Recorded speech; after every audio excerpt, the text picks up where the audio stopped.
Okay, we're going to move on from here, and we're going to look at how some of our familiar functions are actually going to be expressed as infinite series. Okay, so let's start by looking at the following, and we're going to put these into our calculator so we can see. So this is the expression, the polynomial expression, 1 plus x plus 1 half x squared plus 1 over 3 factorial x cubed plus 1 over 4 factorial x4. Now, the factorial is that indication that it is, for instance, here 5 factorial is 5 times 4 times 3 times 2 times 1, and that's called a factorial, which uses the exclamation points. You will find that in the catalog, okay? In the catalog, if you have to go pretty much always scroll all the way down to the bottom of your catalog on the calculator to pick up that symbol. Beyond the alphabet, so type in Z and keep on scrolling down until you see, you'll see the exclamation point there, which is your factorial. So we're going to go and we're going to enter in this expression, as you can see I've done in Y1.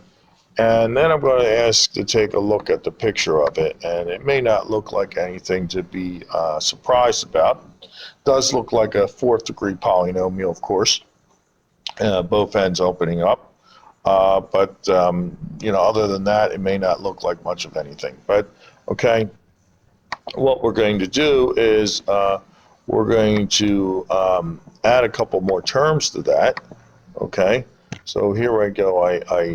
I took this out. You should kind of determine what the next couple terms are going to be, plus 1 over 5 factorial times x to the 5th plus 1 over 6 factorial times x to the 6th, okay, and so on and so forth. So I added on a couple more terms to that polynomial expression, and at the same time asked to take a look at the graph of e to the x. Okay, so the curve here is the y1 curve, okay? The second is the y2 curve, and here is my e to the x curve, which is riding pretty much along that, okay? And validating that this is a infinite polynomial, which is, as a polynomial, it mimics the y equals e to the x, and we're going to illustrate that right here on the table. So y1 is the 4-term polynomial, y2 is the what I think was a 6-term polynomial, and y3 is e to the x. And you can see within a small window that they are running neck and neck. Here's e to the x. So this is an expression for, okay, it is a, in essence, it's an infinite polynomial, because the more expressions you add to it of this form, the closer this this graph is going to mimic the graph of y equals e to the x, okay? So it's kind of interesting, okay? Because in essence, the tables that were generated before your calculators were available to compute values of e to the x. The tables had to be generated, and they were generated on the basis of these polynomials, okay? Let's try another one, okay? And this one comes in an alternating variety, okay? So, no surprises, as is indicated here. This is going to start mimicking the sign.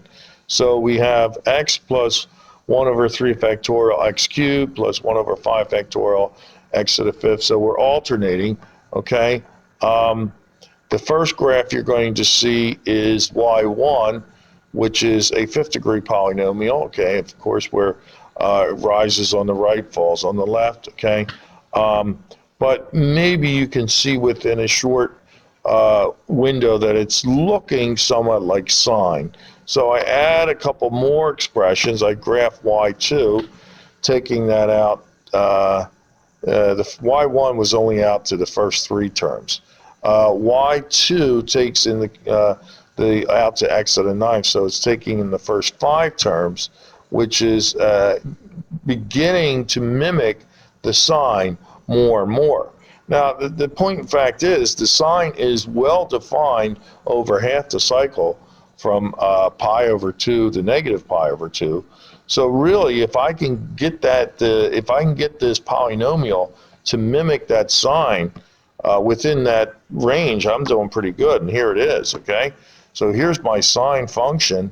Here's my polynomial function, which is overlapping it very closely within this interval from, you know, certainly it looks like from pi over 2 to negative pi over 2 and beyond, our polynomial function is mimicking that. So we look at the table here, and of course y1 is the three-term polynomial, y2 is the five-term polynomial, and y3 is the sine function, which and our x values are in increments of pi over 6, and you can see that they're really between here what we have is negative pi over 2 and only up to pi over 6 here.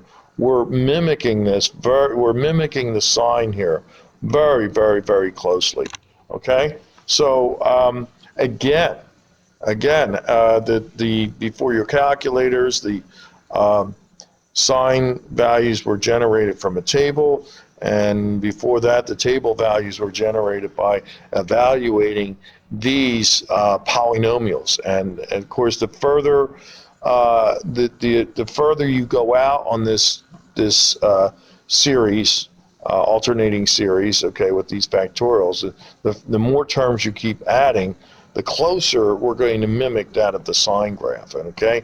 And really, you can see we don't have to go too far out, and we've got that mimic quite well. And then here is the cosine. I'll allow you to type that one in. And again, it's alternating, okay, and it's even powers of x, again with the factorials.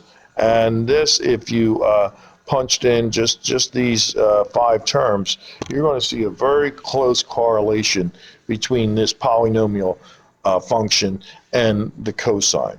So those I thought were very interesting, and thought you might appreciate those. And by and large, we'll need to have the knowledge of this moving into your second course in calculus.